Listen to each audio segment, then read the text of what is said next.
Olá você!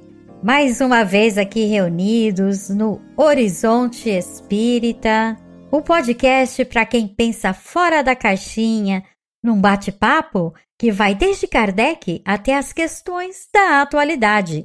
Hoje nós vamos tratar de um assunto muito interessante que não precisa ser espírita para gerar essa curiosidade, vamos dizer assim.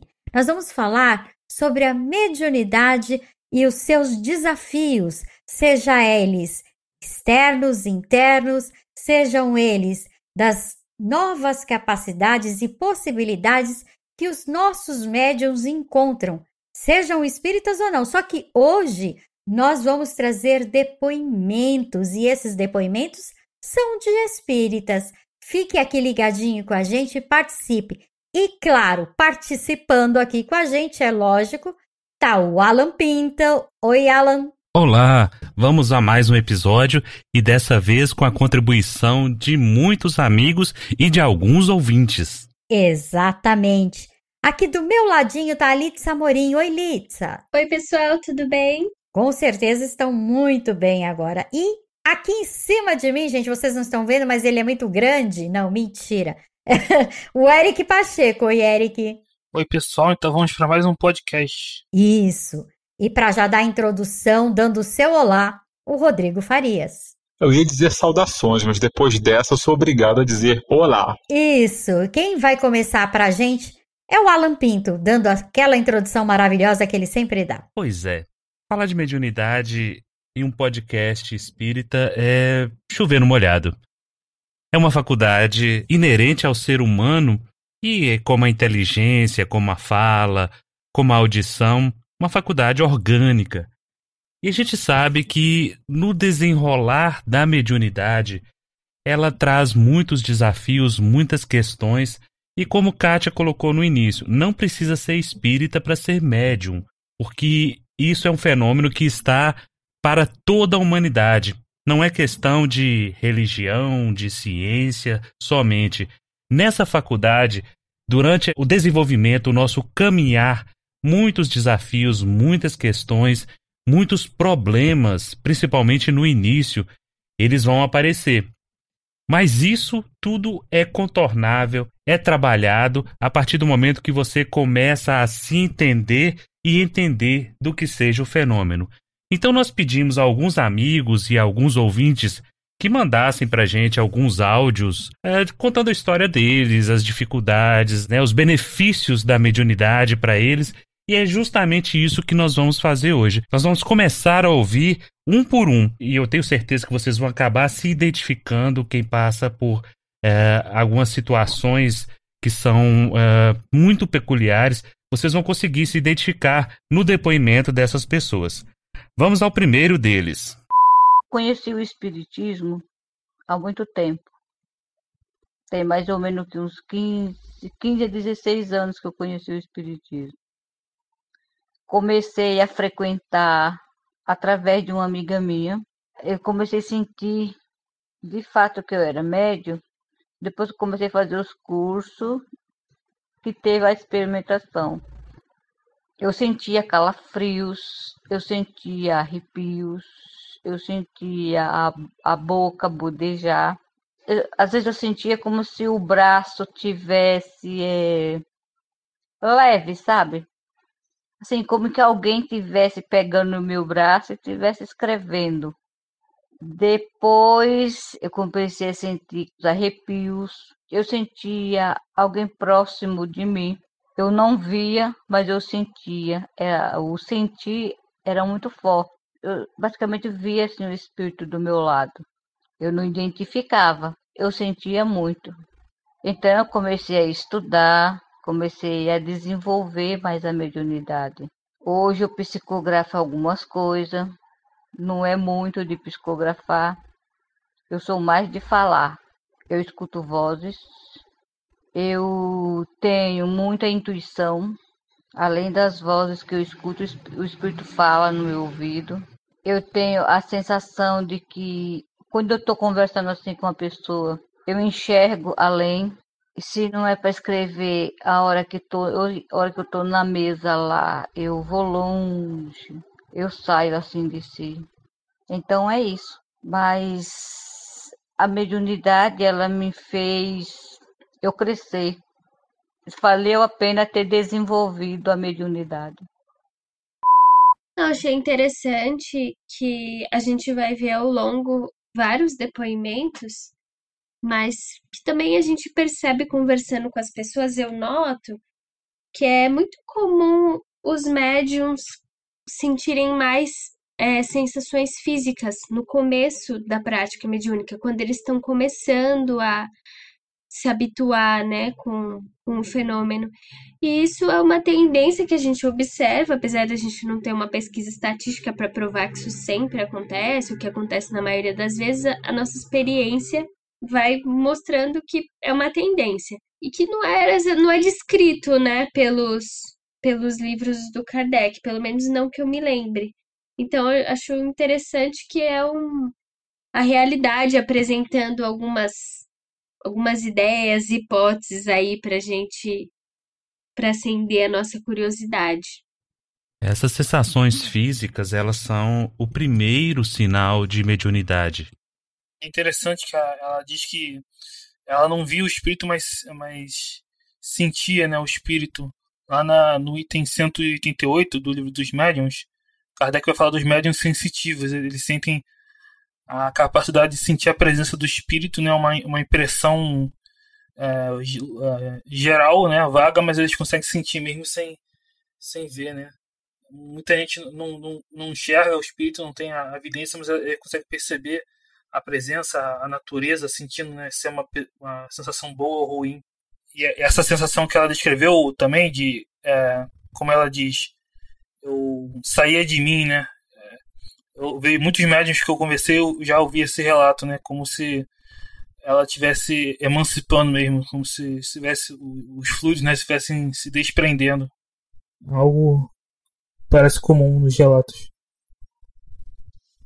Na mediunidade, cada um vai ter uma forma diferente de encarar isso, cada um vai ter uma forma de trabalhar. Muito comum, porém, é muito particular todas as sensações que cada médium sente. Cada um tem a sua, vamos dizer assim, experiência particular, né? Um modo de perceber, um modo de sentir. E o que eu sinto para identificar o tipo de espírito, não necessariamente, por exemplo, a Lídia possa sentir da mesma maneira. E isso não invalida e nem diz que seja impossível ou possível. Por quê? Porque existe uma infinidade. E como nós somos seres únicos, né? Não existem duas Kátias no universo, porque Deus só criou eu, que eu sou muito... na verdade é assim, somos únicos. E por sermos únicos, nossas experiências são únicas, apesar de aparentemente parecerem idênticas, parecidas, mais ou menos. No fundo, cada um vai ter a sua sensação em particular. Então é assim, ela disse que sentiu calafrios. Muitas pessoas associam os calafrios a comunicações menos dignas. Olha que interessante. Já ouvi muitos depoimentos onde as pessoas diziam que sentir frio é determinado tipo de espírito. Sentir calor é outro tipo de espírito. Vocês já ouviram isso? Não ouvi, mas eu fico imaginando que se fosse o espírito de um esquimó, deve ser o frio, né? Eu já ouvi, e essas sensações, elas são trabalhadas, inclusive, pelo livro dos médiuns. Eu acho importante, já que a Kátia trouxe esse tema, eu acho importante, então, dizer para os ouvintes que perspectiva que a gente está trazendo, né? Que é muito reducionista você querer classificar uma sensação assim, universalmente, de modo arbitrário. Sentir frio significa A, sentir calor significa B. Não é esse o nosso propósito.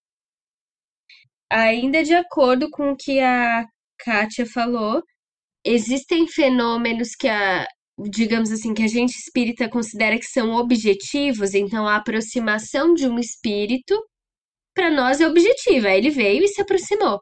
Agora, como cada pessoa percebe, passa por um filtro de subjetividade e a gente tá ok com isso, né? É um pressuposto que a gente tem. Na verdade, não tem assim uma regra básica, porque a ciência espírita, ela não é uma ciência exata. Kardec vai dizer que cada um que sente a aproximação, a influência dos espíritos é um médium. E muita gente distorce isso. Acha que somos todos médios. Não é bem assim. Alguém vai ter essa capacidade, essa faculdade mais latente, mais visível, mais destacável. Outros não. Outros não sentem nada, outros, como a maioria, né? O próprio Kardec era assim. Apesar de alguns espíritas dizerem que Kardec era médium, Kardec nunca foi médium. E dizia até que essa era uma característica necessária, porque ele, como alguém que estuda, não pode ter as suas influências também, né, dentro daquele objeto de estudo dele. Então isso vai variar muito de pessoa para pessoa. Não quer dizer que um arrepio seja algo ruim, como também não quer dizer que um arrepio seja uma coisa boa, porque a influência do médium que recebe um espírito, que sente a aproximação de um espírito, ele vai ter uma sensação agradável se for um bom espírito e vai ter uma sensação desagradável se for um espírito inferior, um espírito mais denso, como dizem certas correntes esotéricas, né, de espiritualistas. Então, o que vai diferenciar uma pessoa da outra? Cada um vai sentir de um jeito diferente. Sentir o calor é espírito inferior. Sentir o frio é espírito superior. Isso não existe. Isso vai de acordo com a sensibilidade, com a experiência de cada um dos médiuns, né? Essa coisa sobre todo mundo ser médium ou não, né? O Kardec vai dizer que todos somos médiums no sentido da inspiração, né? Ele vai dizer lá no item 182 que todos somos médiums no sentido de que todos recebemos inspiração do anjo da guarda, dos espíritos, né? Mas esse é o sentido geral de médium, né? Agora, o sentido restrito de médium psicografo, psicografia, audiente, isso daí a pessoa tem que nascer médium, né? Ela nasce com, como fala, uma questão orgânica, ela nasce com alguma coisa diferente no organismo que propicia essa faculdade, né? Não é algo geral. Eu só queria complementar que essa questão, às vezes, de sentir frio ou calor, pelo menos pelos relatos que eu vejo, às vezes tem a ver com a forma como o espírito desencarnou, né? Por exemplo, tem na revista Espírita um relato de um espírito que morreu de frio, né? Então, às vezes isso passa para o médium essa sensação. E é muito interessante você entender como funcionam esses mecanismos, porque vamos pensar o seguinte, vamos imaginar como o Eric citou aí, e é bem comum isso. O espírito morre numa tragédia no frio e ele permanece com aquela sensação por um bom tempo. E ao se aproximar de um médium, ele vai ter aquela mesma sensação que o espírito sente. Para a gente ter uma ideia de como o aparelho mediúnico ele é sensível a esse tipo de coisa. Muitos médiuns relatam as mesmas sensações que o espírito está sentindo. Mas a gente tem que lembrar que isso não é uma regra e que há médiums Exato. que podem descrever todo um acontecimento através do que o espírito passa, mas não sentir absolutamente nada, tá? Isso é muito pessoal e intransferível também. Vai muito da experiência do médium, do entendimento, da capacidade. Então, cada caso, cada médium é um histórico que a gente jamais vai poder generalizar ou, como bem disse a Lídia, universalizar as sensações, os sentimentos e tudo que engloba a mediunidade. Agora, o que eu acho interessante é que a gente pode, aos poucos, com a experiência, ir percebendo tendências, e essas tendências podem vir a auxiliar pessoas que estão começando. Tem uma das moças que deu depoimento pra gente, ela fala da sensação das mãos incharem e dos membros do corpo incharem. E eu conheço outras médiuns que, quando estavam iniciando a prática mediúnica, sentiram isso. E eu também senti isso quando eu estava iniciando a prática mediúnica. Então, a intenção não é fazer uma padronização geral, mas às vezes até encorajar as pessoas que estão iniciando sua prática, que sentem coisas curiosas, que na hora a gente pensa, nossa, que eu tô sentindo isso? Que coisa estranha. Que de alguma forma faz parte, né? Pode estar incluso nas possibilidades do processo de desenvolvimento mediúnico. Vamos pro próximo, então. Agora nós vamos ouvir o depoimento da Nubineide Carvalho. Ultimamente vem desde da federação, né, ali, até chegar nos dias de hoje, onde até o ano passado, fiz um ano agora em maio, que eu trabalhei numa casa, Irmãos do Caminho. Eu trabalhei lá como médium, né, com muita dificuldade também, dava passe, trabalhava no mediúnico na quinta-feira, trabalhava 3 dias por semana na casa espírita. E ano passado, que agora está fazendo um ano, eu tive alguma coisa que não tinha, assim, não teve diagnóstico médico, certo? Não houve nada que levasse aquilo. Foi como se eu tivesse uma perda energética muito grande. Como eu tenho a possibilidade da vidência e da incorporação, né? E assim, só nessa casa 10 anos, dirigente muito, a maioria muito ortodoxo, né? E o que eu via e o que eu sentia não era coerente com o que se estudava. E quando eu dava opinião para estudar algo mais consistente, pelo menos o Livro dos Médiuns, que não se estudava, era uma apostila resumida, pensada, Livro dos Espíritos, tão importante que ninguém via, só via essas obras, Emmanuel, André Luiz. Ninguém estudava Kardec, na realidade, né? E assim eu me debati muito com dirigente de centro, de casa espírita, de federação, e a ponto de ser censurada, de dizer assim, médio que estuda sempre dá problema, né? Que eu estava muito ligada a estudar, a pesquisar. Bom, voltando, eu tive essa indisposição, né, o ano passado, que eles deram como eu anunciei que não ia mais voltar para trabalhar, porque não, a gente só dá do que tem, eu estava me sentindo dessa forma. O dirigente da casa disse que era obsessão, que eu estava obsidiada, que eram os espíritos querendo que eu não trabalhasse, os obsessores, me encheram com tudo isso. Eu digo, mas eu vou ser assim mesmo. Porque eu realmente, um ano antes desse ano que foi agora, em 2018, eu tinha recebido um aviso, acho que espiritual, uma coisa bem da sensibilidade mesmo, da minha intimidade, de que eu precisava parar para recomeçar da forma correta de tudo que estavam passando. Eu ia fazer o filtro de que aquilo não era meu, não era uma ideia minha, que tinha chegado para poder externar, entendeu? Então, há um ano, eu estou sem frequentar a casa espírita, fiquei aliviada da carga da psicosfera densa da casa espírita, do centro espírita, né, do caso do espaço físico. Fiquei bem de não ir lá, fiquei muito mais, depois fiquei bem. Mas em compensação, eu sinto um acúmulo de uma energia que eu preciso trabalhar, certo? E não estou frequentando casa espírita, não estou frequentando nada, estou em casa. Aí houve um convite para me frequentar um grupo bem diversificado, que tinha jornalista, que tinha sociólogo, que tinha pessoas de várias áreas voltadas para o estudo do autoconhecimento. Mas também muito cheio de misticismo, muito cheio desse modismo que está agora de trabalhar com magnetismo.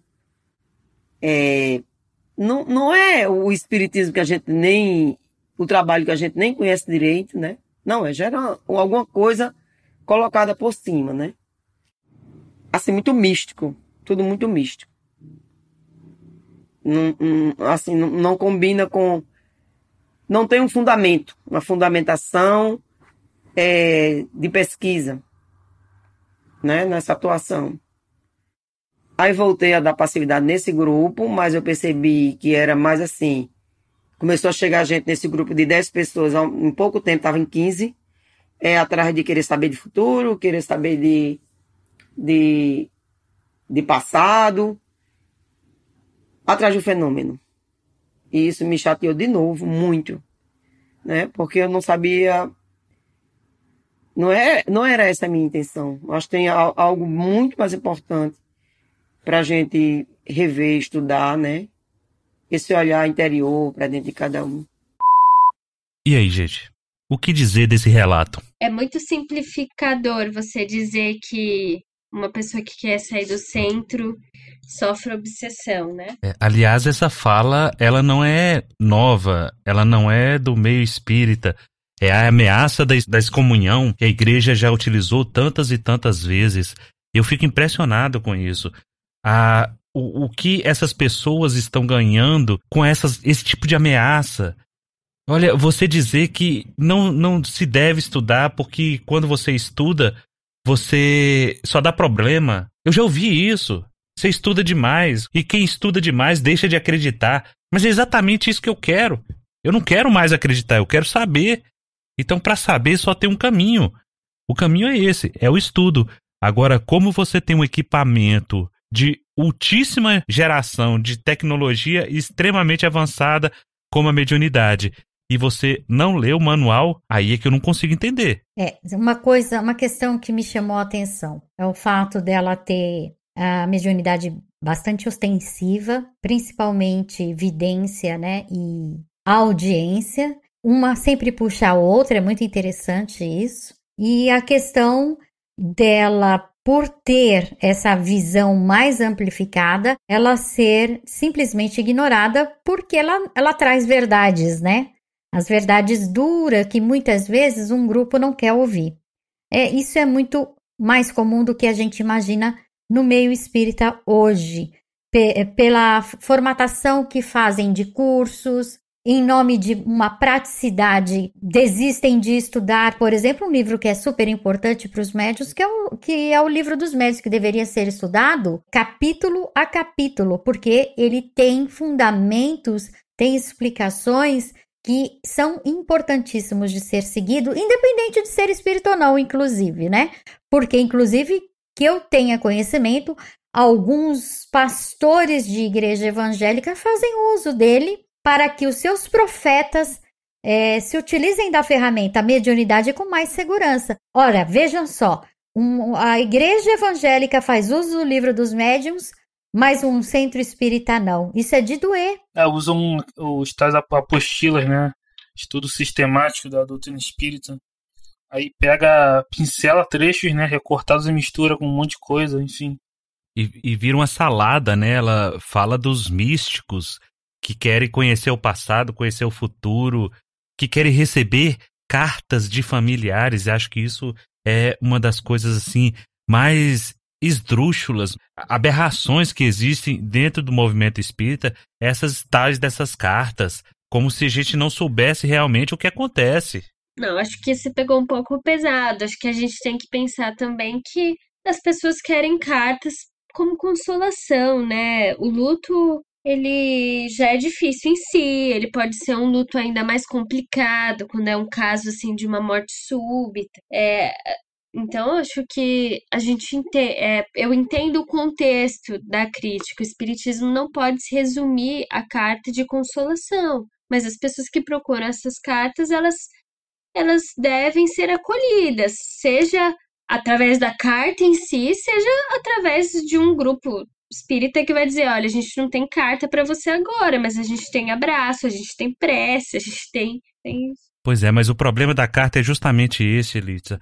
É muito difícil você encontrar uma carta autêntica. Muito difícil. Porque o que tem de charlatão no meio espírita, dando carta genérica, de ente querido que se foi, é uma coisa absurda. Isso está virando uma prática muito comum, está virando crime, isso é um crime. Então, se você vai com o coração todo dilacerado porque perdeu um ente querido e encontra respaldo nesse tipo de atividade, e eu vou chamar de atividade, porque muita gente está ganhando dinheiro com isso, eu não entendo qual o benefício, eu não entendo qual o conforto. O que é o conforto? É você saber o que existe ou você receber uma carta genérica, querida mãezinha, querido paizinho? Eu não tenho paciência para isso, não. Não, mas ó, são duas coisas. Uma, o Kardec sempre foi contra a comercialização da mediunidade. Então, se as pessoas estão fazendo isso, é lamentável e elas estão contra as orientações mais básicas do espiritismo kardeciano, digamos assim. O segundo ponto é que não há meios humanos para você assegurar 100% que uma carta é verídica. Então, eu sei muito bem que existem várias formas da gente perceber se um grupo é idôneo, se não é, se uma mensagem parece autêntica, se ela parece pasteurizada, mas não tem como você provar por A mais B que determinada mensagem é de um espírito desencarnado ou não é. Se tem evidências, tá? Mas não provas. Não, eu acho que as reuniões familiares que a gente falou no último episódio podem resolver isso, porque você não precisa procurar necessariamente alguém famoso, né, um médium famoso, conhecido e tal. Às vezes, numa reunião familiar, você pode ter contato direto com os familiares e... enfim. Não, mas assim, sobre o que foi dito, né, sobre o segundo depoimento, na verdade, essa objeção de que pode ser explorado e de que as pessoas vão atrás disso, gente, vamos ser realistas, assim, a grande parte das pessoas que vai para o espiritismo não vai por interesse intelectual, pelo menos não no primeiro momento. Algumas sim, especialmente as mais cultas, mas boa parte delas vai porque essa coisa do atrativo da comunicação com um desencarnado, em particular com alguém específico, né, um ente querido, ainda é forte para muita gente, especialmente no Brasil, onde o espiritismo ganhou muito impulso com a história das cartas via Chico Xavier, por exemplo.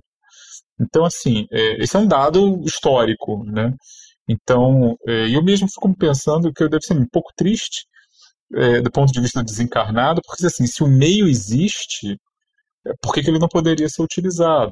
Porque, assim, a mesma lógica que a gente for aplicar à questão das mensagens, a possibilidade de abuso, que certamente existe, vale para todo o material que vier para os espíritos. Porque se a gente for cortar as mensagens onde elas existem, né, onde se cria os centros optam por abrir essa via de comunicação, estou supondo que haja boa-fé, independentemente de ser animismo e outras questões, né? A gente nunca pode ter certeza 100%. Mas isso vale para qualquer material, desde a orientação psicofônica de suposto guia até livro. No fim, se a gente for levar muito longe essa lógica, a gente simplesmente vai largar o espiritismo e vamos virar todos materialistas, vamos ler Richard Dawkins, né, e nos apegar ao que é aparentemente mais seguro. Agora, é claro, aí eu faço o link com a outra questão do estudo, né? A gente vê tanto aí como no que vocês comentaram sobre as sensações de quente e frio, como muitas vezes as pessoas não estão tendo o estudo de base, né? Elas estão se deixando levar por coisas que provavelmente ouviram dizer e elas talvez não tenham o estofo informacional para se defender disso, de uma orientação equivocada, ela dizer lá que a sensação tal quer dizer que o espírito é ruim, o espírito é bom e tal, e na verdade essa parte do depoimento só confirma isso. É meio chocante isso, né? Médium que estuda numa doutrina, num movimento que se gaba de ser científico, filosófico, etc. Mas é isso aí. As distorções que existem mostram a necessidade que a gente tem de estudar mais o assunto. E como eu sempre costumo dizer, né? Em parte disso é também pelo fato de que mediunidade virou caixa preta em muitos centros. Se você não participa diretamente dos serviços mediúnicos, né, notadamente de desobsessão, que é meio que quase universal, você não fica sabendo com as coisas. Você não tem muita noção de como os trabalhos são feitos, quais são as orientações, e essa parte prática meio que se perde. Muitas pessoas, talvez por só trabalharem na questão de cura, desobsessão, as pessoas em desobsessão são orientadas a experiência que você teve lá, você esquece isso, porque pode atrair o espírito. E aí toda aquela riqueza de vivências, aquilo fica guardadinho num cofre, né? Só para uns poucos iniciados que se dignam a acessar isso, que é justamente o que trazer à tona testemunhos como esse procura se contrapor, né? Dividir um pouco a experiência para que as pessoas saibam como é que a coisa funciona e desmistifiquem em todos os sentidos essa experiência que, na verdade, é o básico. Sem isso não tem espiritismo, né? A gente seria só mais uma seita cristã dogmática, aí, leitores de livros sagrados, cheios de filosofia, mas sem um dado empírico, a partir da vivência empírica do espírita, que também é muito importante. Seríamos meros crentes, né? Pois é, né? Muito, muito lindo, né? Falar de cheio de doutrina, mas doutrinas bonitas qualquer um pode inventar. A questão é que a gente tem a pretensão, né, espera que elas tenham alguma base na realidade, não só que façam sentido. Aquele velho argumento que às vezes o Kardec usa muito, né? Os filhos dizem, eu gosto de tal ideia, eu acredito em tal ideia porque ela faz sentido. Cara, um monte de coisa faz sentido desde que você entenda quais são as premissas. A questão é, isso pode ser comprovado em algum nível, ou pelo menos oferece uma possibilidade futura de comprovação. Acho que o charme do espiritismo está aí, né? É por isso que uma outra questão que a gente pode debater em outro lugar, mas essa questão de que uma linda filosofia não basta, porque lindas filosofias já existem um monte por aí. O que torna essa diferente? É essa possibilidade que algumas coisas, pelo menos, a gente pode tentar aferir, né, comprovar, não ficar só no campo das belas ideias. E aí essa comunicação com os espíritos, mesmo essas de cunho mais pessoal, quando existem, né, quando legítimas, elas têm essa função também, né? Eu acho que, por exemplo, que por todas as críticas que se possam fazer, o espiritismo no Brasil não seria o que é se as cartas lá do Chico não ficassem tão famosas, né? Hoje nós somos, em tese, o terceiro movimento religioso do Brasil. Não vou entrar em discussão se é religioso ou não. Para mim acabou e para o IBGE também. Vamos lá. E eu acho que, em grande parte, é por causa desse apelo, essa possibilidade de que é empiria. As pessoas podem ter medo, podem não saber muita coisa, mas elas sabem que em tal lugar, com tal fulano, tais coisas, dizem que aconteceu. Elas têm uma referência mínima. Eu fico muito triste com esse tipo de relato, porque não é tanto pelo que ela passou, mas é de saber que isso é muito comum. É isso que me entristece, de que você não preza pelo estudo e quando você se levanta e questiona, como a gente faz aqui no Horizonte Espírita, o que a gente faz é justamente isso, é questionar as coisas, colocar uma interrogação, será que é isso mesmo? Será que foi isso que Kardec quis dizer? Será que é isso que a gente está vivendo? Quando você se levanta e questiona, aí você recebe esse prato feito já, requentado, de que se você sair, você vai estar sujeito aos espíritos obsessores. Ou, se você questionar demais, é porque você está sendo obsidiado. Quando, na verdade, os fascinados são todos esses que estão aí vivendo essa farsa, essa mentira, que virou o espiritismo brasileiro. Me desculpe a franqueza. Eu fico com a pureza e as respostas das crianças. No Bineide, você está de parabéns, é isso mesmo. A busca, ela é incessante e você tem mais que montar o seu grupo aí de estudo do Livro dos Médiuns e mandar bola para frente. É isso que a gente pode dizer com relação ao seu depoimento, que foi muito importante para nós. Porque existem muitas pessoas passando pelo mesmo tipo de coisa, né, gente? Saindo das casas espíritas porque elas são vistas como pessoas problemáticas, são vistas como inimigos, são vistos como obsediados, que na verdade são os obsessores, são vistos como verdadeiros obsessores encarnados. Mas tudo isso faz parte do aprendizado dessa panela que é o espiritismo, onde a gente tenta buscar, antes de tudo, o esclarecimento e a transformação social, que muita gente anda esquecendo desse objetivo principal da nossa doutrina. Bom, era isso. Vamos então para o próximo depoimento, Alan? Vamos lá. Quando eu comecei o desenvolvimento mediúnico, na verdade, quando desabrochou a mediunidade, eu tinha mais ou menos 11 anos e começou de uma forma desequilibrada, descontrolada, eu não sabia o que era, minha mãe também não. Era frio, tremores, chorava muito, muito. E eu lembro da minha mãe rezando prece de Cáritas e era como eu me acalmava. Minha pressão caía, ficava pálida. Minha mãe não sabia o que era. Então, a minha orientação, a partir do momento que eu comecei a manifestar as primeiras manifestações aos 11 anos, 11 aos 13, era muito pouco realmente a orientação que eu recebi. A partir dos 13 anos, meu pai me levou para um centro espírita em Manaus, que é o Centro Espírita Tomás de Aquino, que é um centro bastante antigo já em Manaus. E a partir daquele momento, numa conversa com o dirigente da casa, ele me encaminhou para os estudos do Evangelho. À medida que eu fui frequentando a casa espírita, essas sensações, esses mal-estares que eu senti, eles pararam.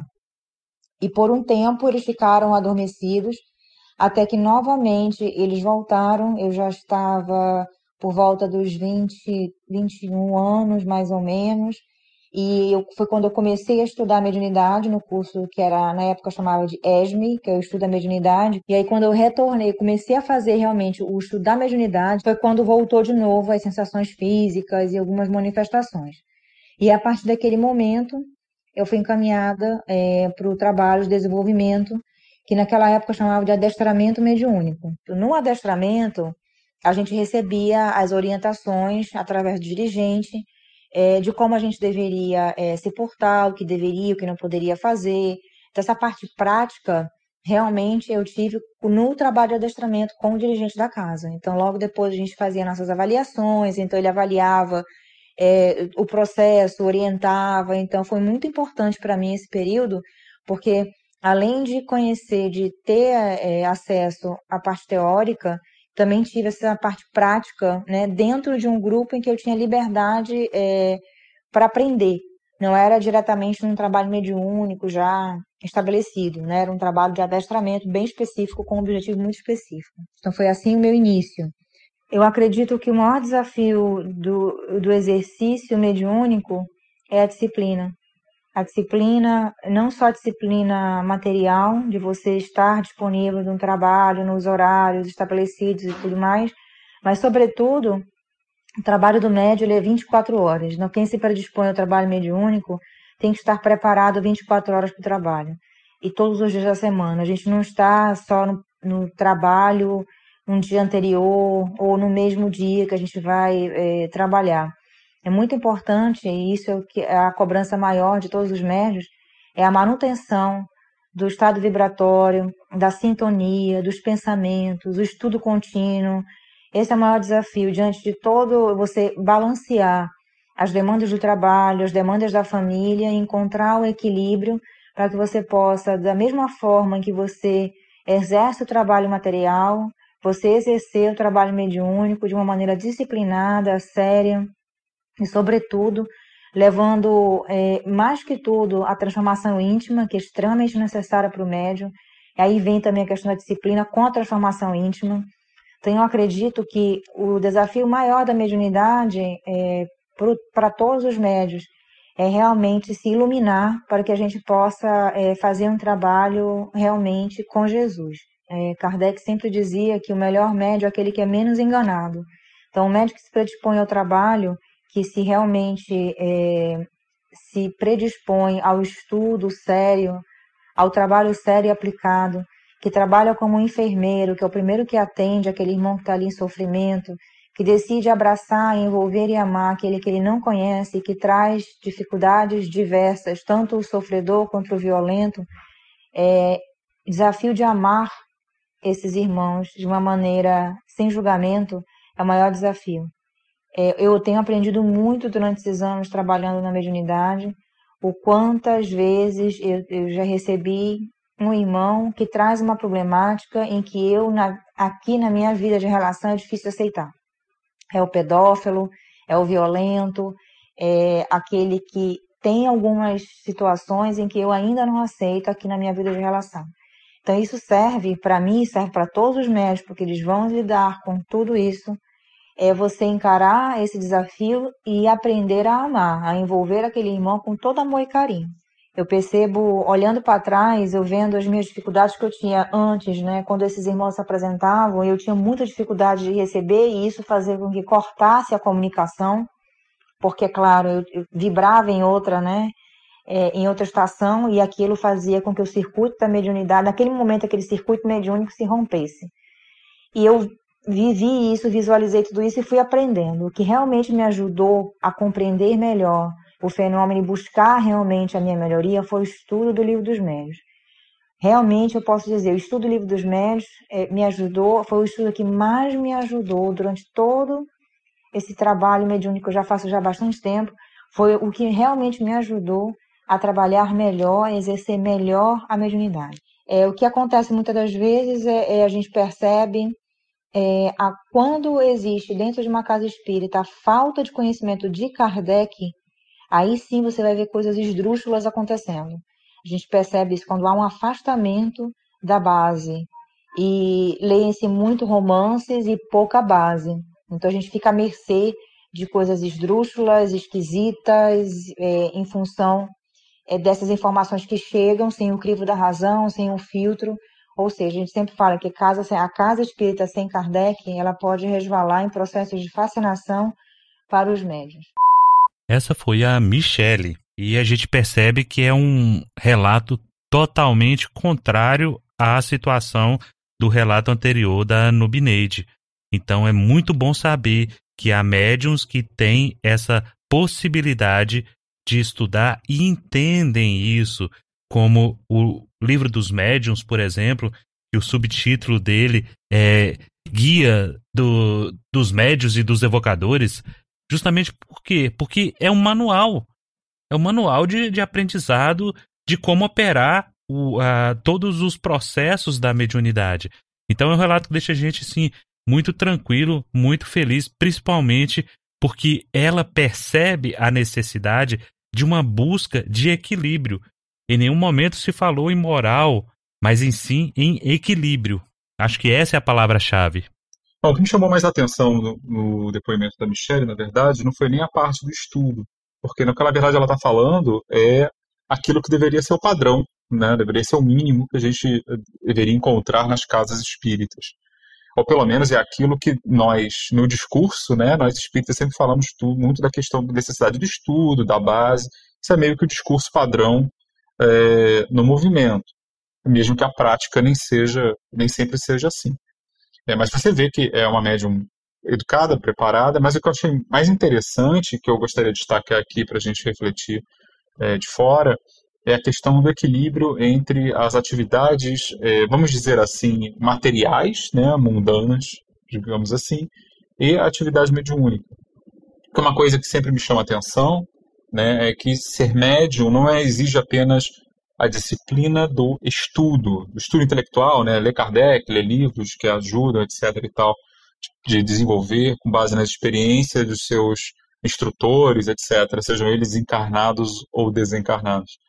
Mas é também a necessidade de compromisso, tá? Quase sempre é assim que se estrutura, pelo menos em todas as casas que eu conheço, o mesmo horário, você tem que estar disponível, né? Você tá sempre tem que se equilibrar ali, você não pode chegar de qualquer jeito, né? Existe uma disciplina mental, uma disciplina moral e muitas vezes uma disciplina física também.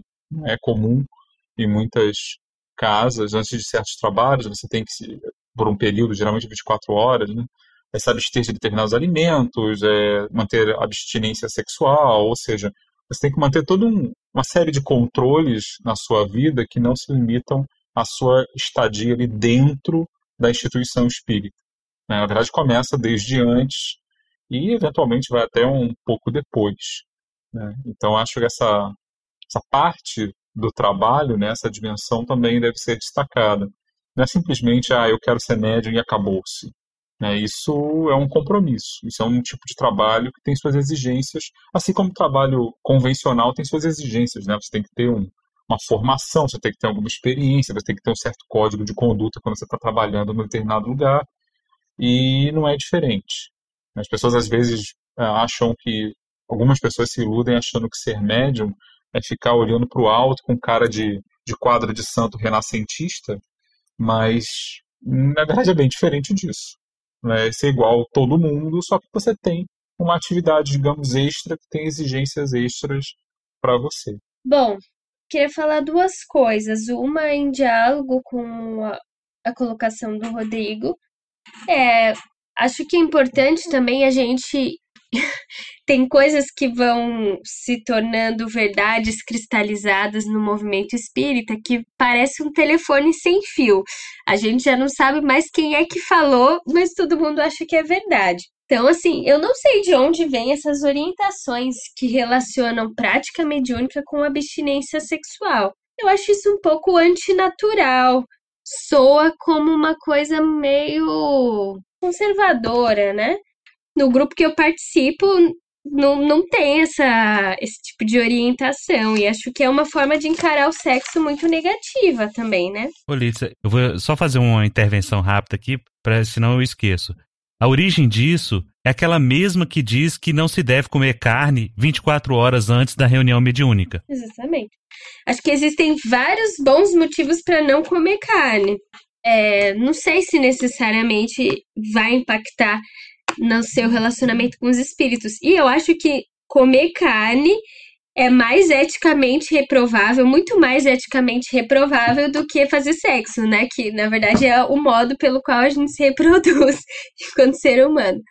Mas, enfim. Mas tem uma coisa muito bonita nesse depoimento da Michelle, que eu já ouvi outras médiuns relatarem, que é ela dizer que na reunião mediúnica ela se depara com desafios da vida pessoal e com essa demanda de amor incondicional. E eu realmente acho que isso é o desafio e é a parte sublime do trabalho. Que quando a gente vê que os espíritos mais terríveis, que a gente supõe que sejam os mais terríveis, porque foi um nazista, porque foi um pedófilo, eles são tocados pelo amor, eles se transformam pelo amor. São transformações muito difíceis, fica todo mundo tomado pela dor, pelo sofrimento que essas pessoas passam, né? Porque quando você se torna um carrasco, você se torna um portador de um sofrimento muito grande. Então eu queria destacar essa fala da Michelle, eu acho que ela representa muitos médiuns, acho que muitos médiuns concordariam com essa colocação dela.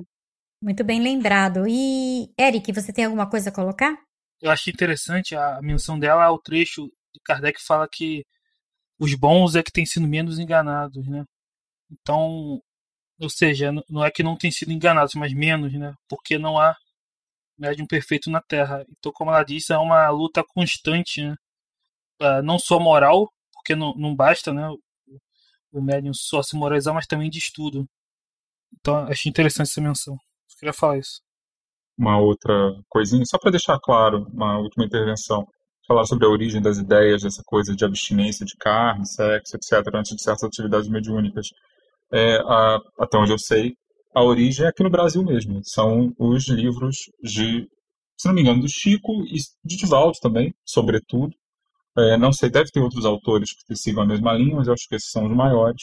E que são, embora essas orientações não constem em Kardec, né, aqui elas são adotadas com basicamente o mesmo nível de autoridade por boa parte do movimento espírita brasileiro.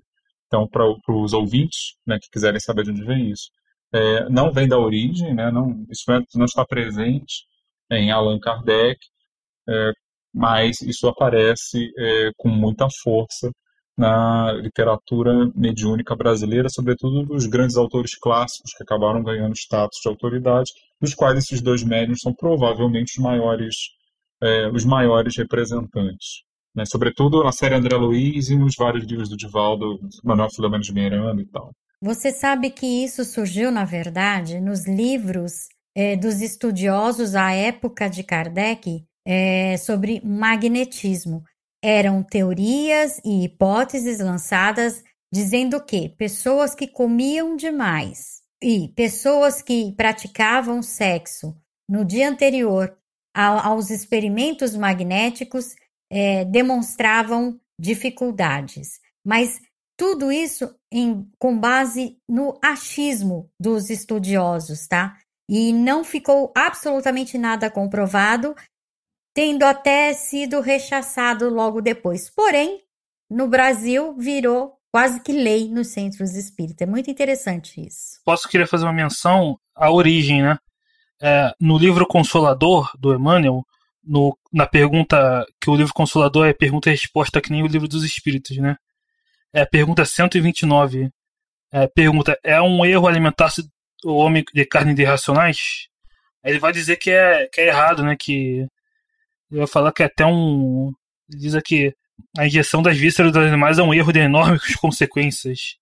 Então, acho que daí que vem, né, essa coisa da mediunidade. Não pode comer carne, né, porque vai... O que contrasta com o que Kardec diz lá na pergunta 134 do Livro dos Espíritos, né, que ele diz que o jeito de alimentação dos animais é regulado pela necessidade, né? Enfim. Se a gente for entrar nessa polêmica, nós vamos levar mais 5 horas nesse podcast aqui hoje. Mas, de novo, nós temos aí um fator muito sério dentro do movimento espírita, que são as questões da culpa. Então, quando você fala de abstinência sexual, alimentação, você está trabalhando culpa, você está trabalhando arquétipos religiosos de outras ideias. Você está vindo do judaísmo, você está vindo do mundo cristão, e aí a gente lembra Jesus, que não é o que entra pela boca que mata o homem. Só para pegar um pouco, a gente falou sobre caixa preta, me parece que seria muito simples, já que existe essa questão de se ingerir determinados alimentos ou praticar sexo ou não perto de certas atividades mediúnicas afetam ou não o desempenho do médium. Eu acho que seria muito simples tentar aferir isso empiricamente. Que isso não seja feito e simplesmente se prenda, até onde eu sei, né? Que isso simplesmente se prenda à autoridade ou não de certos autores ou certos médiums, quando seria muito fácil de verificar empiricamente, eu acho muito, muito curioso, né? Porque eu acredito que em quase todos os centros os mentores dão suas orientações, e acredito também que seria interessante aferir, por exemplo, quando essas orientações são ou não confirmadas pelas manifestações que são dadas ali, ou se existe algum efeito prático que seja discernível, pelo menos aqui do ponto de vista material, né? Eu acho isso interessantíssimo, tem base histórica, essa questão do sexo gastar energia, por exemplo, isso vem desde a Índia, China antigas, isso é um conceito muito velho, e seria uma grande chance de tentar confirmar ou refutar esse negócio na prática. Mas é aquilo, né? Deixa a provocação. No movimento espírita, a gente não é religião, a gente é ciência, só que ninguém faz experimento de nada nunca e se baseia unicamente em autoridade de figuras sagradas. Então, acho que está aí uma grande oportunidade, né, se alguém estiver querendo fazer algum tipo de experimento, ou testar isso nas suas instituições, com um certo grupo de médios, de verificar isso. Né? Será que existe alguma diferença de desempenho notável entre os médiums? Tem alguma casa onde essas abstinências não sejam observadas? Elas notam alguma diferença? Enfim, fica aí uma ideia. E o próprio médium pode fazer sua autoobservação, sua autorregulação, né, gente? A nossa observação pessoal, ela não é sem valor, ela tem valor também. Então vamos para o próximo. Oi, meu nome é Luísa, eu tenho 34 anos e frequento, né, estou no grupo do qual eu participo até hoje, há cerca de 10 anos. O que eu achei interessante contar um pouco dessa minha pequena experiência quando ouvi a proposta de vocês, é um pouquinho sobre como foi difícil para mim o início do meu desenvolvimento, né? No início, nos 3 primeiros anos, eu participava na parte das vibrações, da sustentação, tinha algumas percepções de pensamento, sentimento, imagens, mas não dava comunicação, né? Não recebia ou tinha algum outro tipo de mediunidade mais ostensiva. Isso começou a acontecer depois de uns 3 anos, como eu falei, e no começo eram reações, eram sensações muito fortes físicas. Eu tinha bastante tremor, bastante dor no peito, sentia o corpo formigar, mas comecei a sentir cada vez mais muito forte as ideias, os pensamentos, né, a vibração dos espíritos que se aproximavam, mas eu não conseguia falar. Eu tinha uma dificuldade muito grande de falar. Era como se tivesse uma rolha, assim, que fosse uma panela de pressão, precisando falar mesmo da voz, mas eu não conseguia. E aí, com a ajuda do grupo, eu fui percebendo que era uma dificuldade muito grande minha, um medo muito grande de errar, de dizer coisas que talvez fossem minhas, de fazer confusão entre o que era do espírito e o que era meu. Eu tinha esse medo muito grande. Até que eu fui percebendo que isso é muito com o tempo, né? É com o tempo que a gente vai se dando conta de que, na verdade, não existe uma coisa ou outra, simplesmente, né? Enfim, estamos lá como seres humanos, como individualidades, recebendo uma outra individualidade, né? Se aproximando de uma outra individualidade. Então, esse diálogo sempre vai existir. E o que foi mais forte para mim disso tudo é entender a reunião mediúnica também como um lugar de superpotente de autoconhecimento, né? Porque quanto mais eu me aproximava dos meus pensamentos, da minha vibração, de como era o meu estado emocional naquele momento, mais eu conseguia ter claro o que era meu, ou o que o espírito estava trazendo, e diferenciar isso. E foi nesse momento que eu consegui começar a falar, né? Mesmo ainda com medo, o medo não deixou de existir, esse medo de errar, mas essa rolha destampou e eu consegui começar a falar também, né? O que os espíritos que se aproximavam estavam precisando dizer. Eu fui muito acolhida pelo grupo. Então, esse, na verdade, são 2 pontos muito importantes para mim nesse período pequeno de experiência. O primeiro deles, o autoconhecimento, né? A possibilidade de, pela reunião mediúnica, exercitar o conhecimento sobre si mesmo. E o segundo ponto, o vínculo e a confiança nas pessoas daquela relação, né? Daquele grupo. Que eu acho que a confiança não só de pessoa para pessoa, mas a confiança também no pensamento, né? No embasamento que cada pessoa traz, na contribuição que cada pessoa traz para o grupo, eu acho que foram, no meu caso, super importantes para me ajudarem a continuar, né? A começar o desenvolvimento e a continuar. Hoje eu estou mais uma vez afastada, em licença maternidade, né? Estou com um bebê, mas até hoje desenvolvendo, né? Enfim, mas eu acho que fiquei com vontade de destacar esses 2 pontos. Aí, se for possível, contribuir com vocês de alguma forma. Tá bom? É isso. Um beijo. Que eu acho uma coisa bem interessante é o seguinte: às vezes a gente traz essa ideia, né, que viria de Kardec, de que a mediunidade é inata. Não vou dizer que sim nem que não, né? Por um lado é verdade, algumas pessoas têm capacidades mais desenvolvidas e essas capacidades mais desenvolvidas parecem inatas, porque a pessoa nasceu com aquilo. Por outro lado, Kardec traz o pressuposto de que todos nós somos médiums num sentido mais amplo.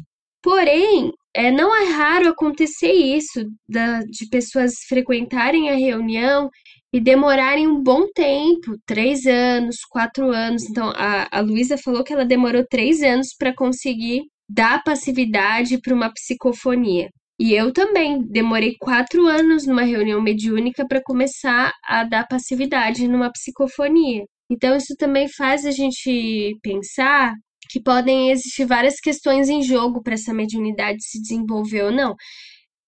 Uma delas, a Luísa falou, vínculo, confiança no grupo. Às vezes a pessoa tem traumas de outras vidas ou dessa mesmo que podem retardar esse desenvolvimento, né? Então a gente precisa ser muito acolhedor com quem está começando na mediunidade, ter muita paciência, dar muito encorajamento e aliviar o peso do medo de errar, né? Tudo isso é importante. Aliviar o medo que as pessoas sentem do animismo e de serem julgadas por conta disso. São aspectos muito importantes para quem participa em reunião para quem coordena, para quem quer montar um grupo mediúnico na sua casa espírita ou na sua casa mesmo, no seu domicílio. Todo começo de mediunidade, ele sempre é turbulento. É sempre um processo complicado, doloroso, a pessoa não sabe o que está acontecendo, por que é que eu vejo esses vultos, por que é que eu ouço essas vozes. Muitos até chegam a achar que estão desenvolvendo algum tipo de doença mental e alguns até desenvolve doença mental, mas isso não tem nenhuma relação com mediunidade, de forma que o conhecimento é o que vai dar vazão para que você possa entender tudo o que está acontecendo com você. E o que ela falou, você começa a desenvolver a partir do momento que você está num ambiente favorável a esse desenvolvimento. Outros não precisam disso, já estão prontos, já tem a faculdade mediúnica desenvolvida desde a infância. Isso é como as coisas são, não é só com a mediunidade. Vamos pegar algo diverso disso aí. Por exemplo, cantar. Tem gente que nasce já sabendo cantar. A criança já tem vocação para cantar. Não que mediunidade seja uma vocação. Outros aprendem a cantar depois de 5, 6 anos fazendo aula de canto. Então, acontece a mesma coisa. Alguns vão ter essa faculdade desenvolvida desde o início, muito descontroladamente, e precisa da disciplina, precisa do estudo, do conhecimento para moldar isso, para domar essa faculdade que está toda destrambelhada.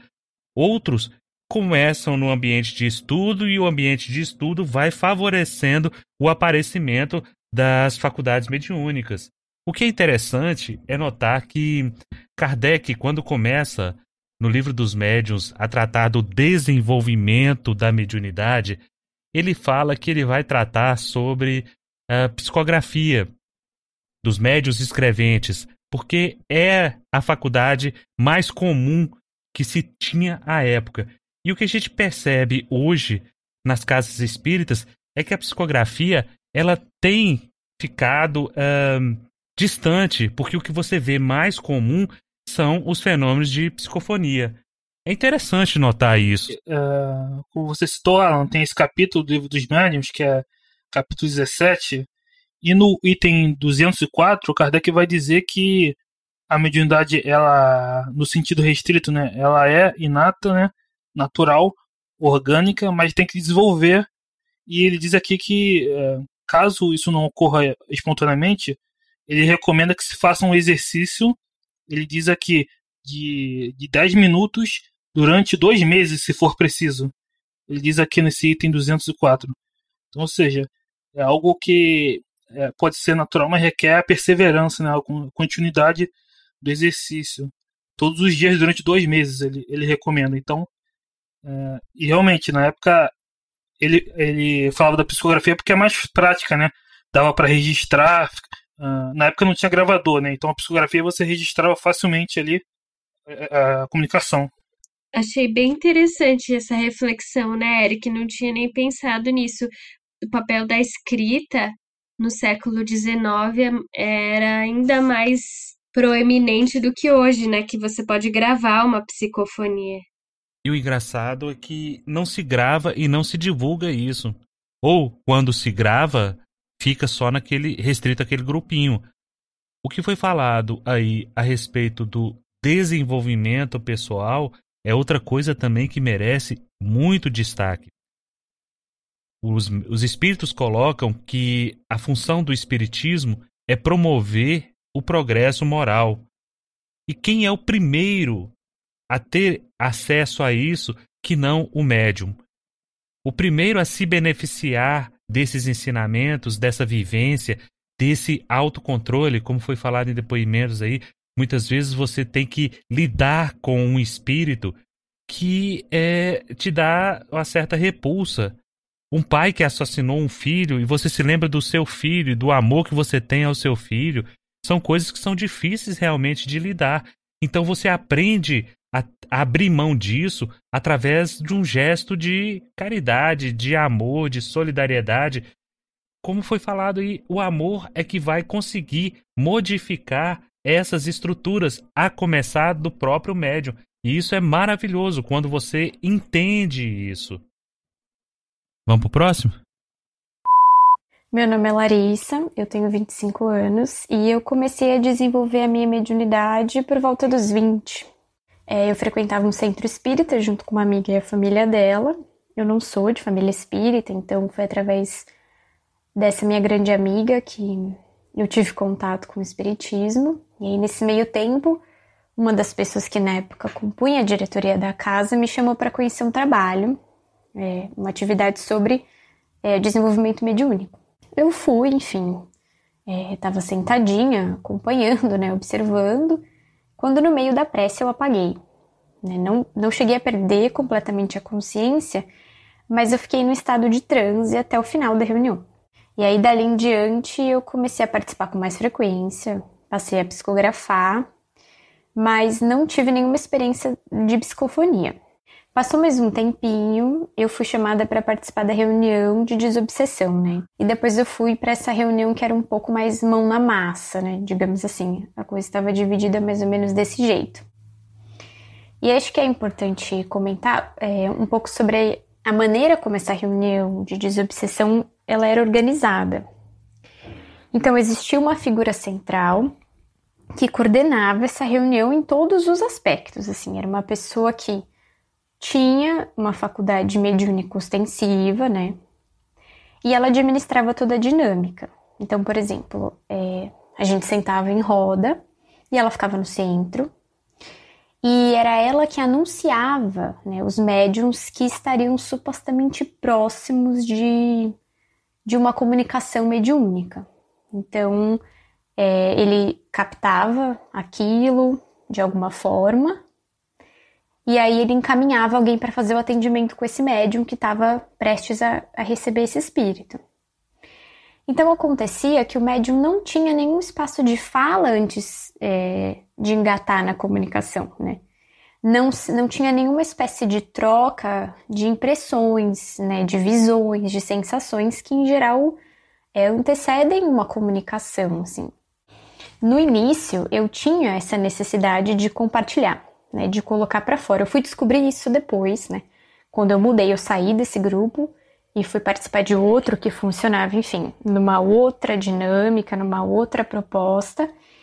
E aí, assim, eu descobri que a minha mediunidade funcionava mais ou menos nessa lógica. Eu precisava compartilhar, colocar para fora, né, verbalizar um pouco todo esse material que o espírito me trazia, que eu estava conseguindo acessar, e isso fortalecia a minha ligação com ele. Então eu não tinha esse espaço, né, para relatar o que eu estava sentindo. Então as minhas experiências, as primeiras experiências foram muito frustrantes, né? Eu tinha todo o contexto, às vezes eu tinha flashes sobre a situação atual do espírito, sobre situações que ele tinha vivenciado. Eu tinha pistas, por exemplo, de que caminho seguir nesse atendimento, quais que eram as necessidades desse espírito. Eu tinha sensações físicas, eu tinha alguns quadros, né, psicológicos que você consegue arriscar sobre o espírito, mas eu não conseguia dar vazão a nada disso, né, dentro daquele esquema que era extremamente engessado e hierarquizado, né, enfim, centralizado nessa figura, que não me permitia, por exemplo, a fala livre, né, então eu não conseguia expressar sentimentos que são também extremamente comuns e são esperados, né, dentro, numa trajetória mediúnica, principalmente no começo dela, que é quando você tá tateando no escuro, quando você é jovem, principalmente, né? Então, assim, eu não podia compartilhar, por exemplo, que eu tava sentindo medo, né? Não podia compartilhar, por exemplo, todas as incertezas que eu tava sentindo sobre o que eu tava vendo, né? Ou até mesmo para dizer, olha, o espírito que tá próximo de mim, ele tá imbricado num determinado contexto que me afeta de uma maneira muito particular, então eu não quero receber, eu não vou receber. Ou então o contrário, né? Ou então para dizer justamente, olha, a coisa é difícil, me afeta, mas eu vou receber, né? Então eu vou precisar aí de um apoio extra. Então como é que você torna tudo isso mais orgânico, né?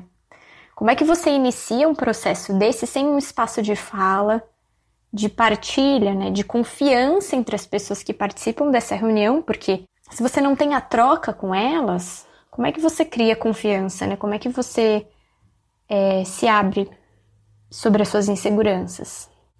E tem outra coisa, né? Existiam outras pessoas naquela reunião que já trabalhavam com a mediunidade há muito tempo, né? Então eu tinha 20 anos na época, mas outras tinham médiuns de 40, 50, e que tinham condição, por exemplo, de me guiar nesse caminho. Só que se você não tem esse espaço de troca, de partilha, como é que fica, né? Então, era muito complicado nesse sentido. Eu acho que é isso. Mais um caso de ambientes tóxicos dentro do desenvolvimento da mediunidade, principalmente quando se é jovem. A gente vê muito isso, infelizmente. As pessoas que estão há mais tempo no movimento espírita, que são os doutores da lei, muitas vezes, começam a inventar coisas e coordenar as coisas da forma como elas bem entendem, sem dar para o outro o direito de participar. E Kardec coloca que a reunião mediúnica tem que ser feita com pessoas, entre pessoas que se estimem. E a gente não vê nada disso, nada de estima. A gente vê uma briga sem sentido, uma guerra interna para saber quem é o melhor médium. Isso é um absurdo. E com isso, o que a gente deixa para trás, o que a gente deixa de aprender, o que a gente deixa de desenvolver, é triste. É triste.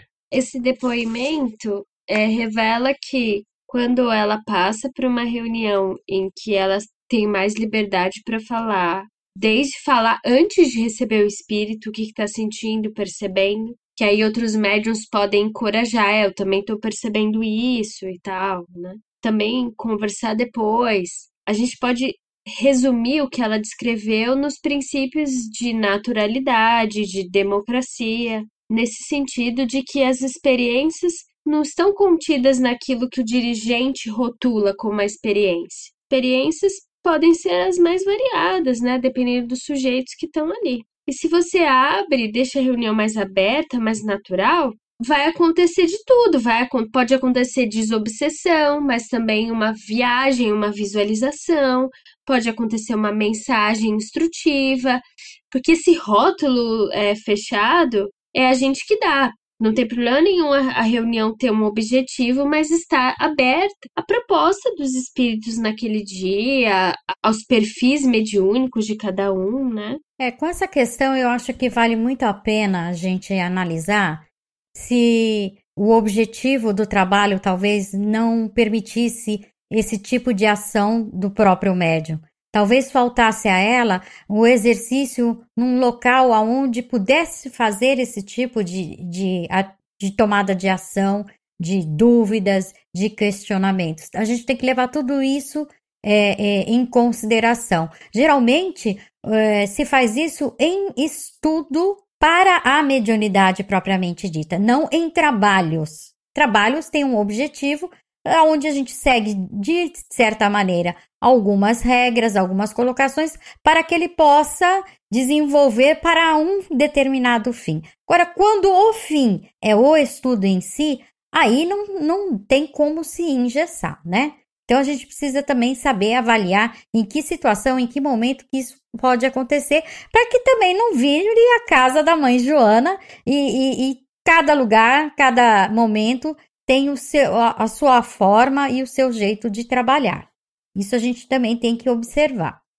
Agora, o que para mim ficou muito claro em todos esses depoimentos é a necessidade das pessoas em continuar estudando, em observar o autoconhecimento dentro do que acontece numa reunião mediúnica, num desenvolvimento mediúnico, nas sensações que as pessoas têm dela para com os espíritos, dos espíritos para com elas e dela para com a vida.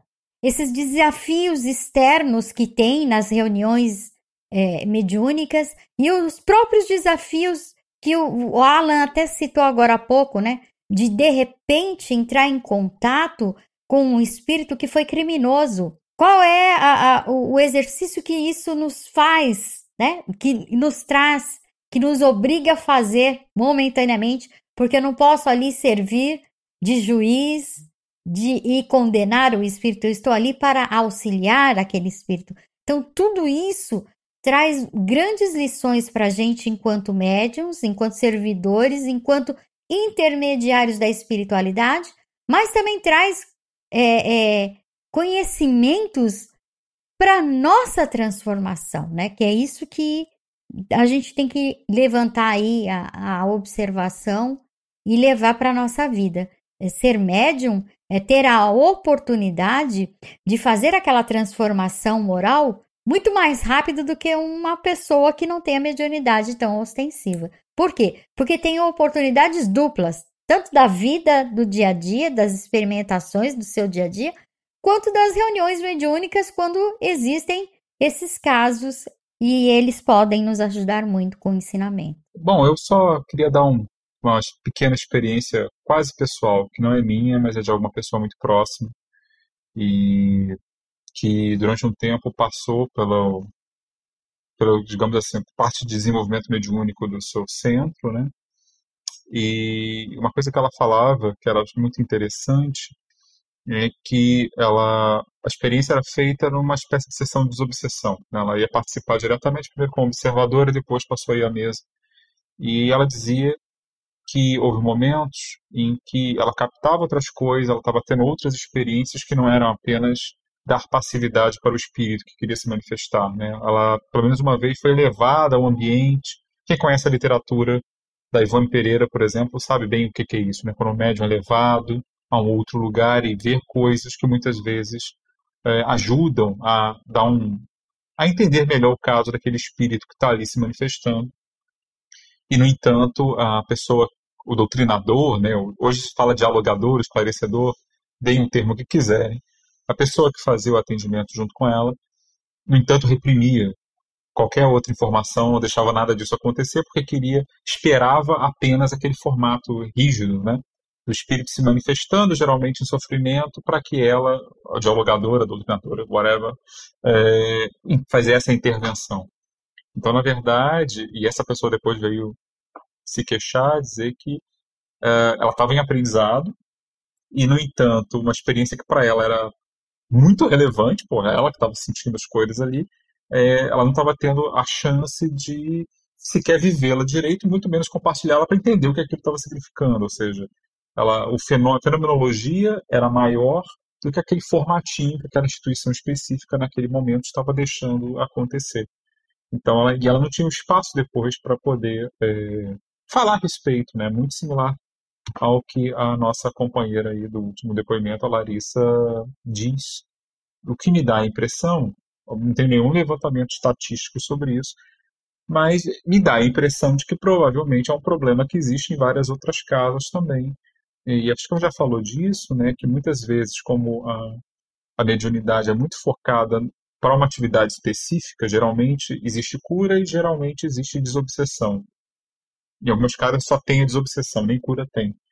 E aí acaba não sendo talvez um espaço tão bom de aprendizagem para o médium iniciante, porque outras coisas vão acabar acontecendo e talvez as pessoas ali não tenham preparo, ou mesmo o mínimo de informação e largueza de mente de entender que aquele fenômeno nem sempre vai se encaixar naquilo que elas desejam ali naquele momento específico, né? É isso.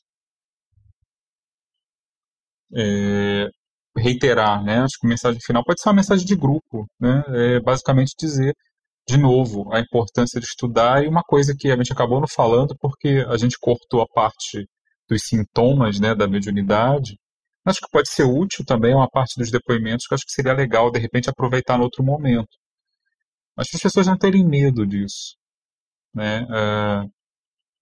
Acho que talvez a coisa mais assustadora, porque a gente está falando para espíritas, que pelo menos tem um conceito de mediunidade na cabeça, mas pode ser também que alguém, de repente, que ouça, não seja exatamente espírita, ou esteja começando, e saber que outras pessoas passaram por experiências com essas sensações bizarras, saber que não está sozinho, né? Que isso não tem nada demais, não é nenhum filme de terror, não é nenhum mega karma sofrido, etc, etc. Eu acho que a mediunidade pode ser, como a Kátia disse, uma coisa muito positiva, e isso tem que faz parte da desmistificação dela, né? É algo que pode ser sagrado, mas no fundo é uma capacidade natural. E não precisa ser objeto de medo nem de terror, como às vezes as pessoas têm. Eu acredito que esses princípios de maior democratização, maior naturalidade, de reuniões menos hierarquizadas, elas são boas, são desejáveis em todas as reuniões mediúnicas. não só em que as pessoas estão desenvolvendo a mediunidade, tá? Eu acho que todo mundo se beneficia de reuniões menos hierarquizadas, espíritos, médiuns e coordenadores, dirigentes e tal. Reuniões mais horizontais, né? Eu quero dizer, com mais troca, mais diálogo.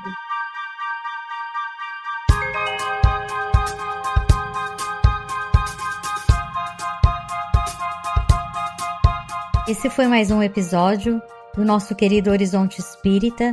E contamos com a sua audiência, com a sua participação. E não se esqueça de nos procurar nas mídias sociais, Instagram, Facebook e no site Horizonte Infinito. Muito obrigado e até a próxima.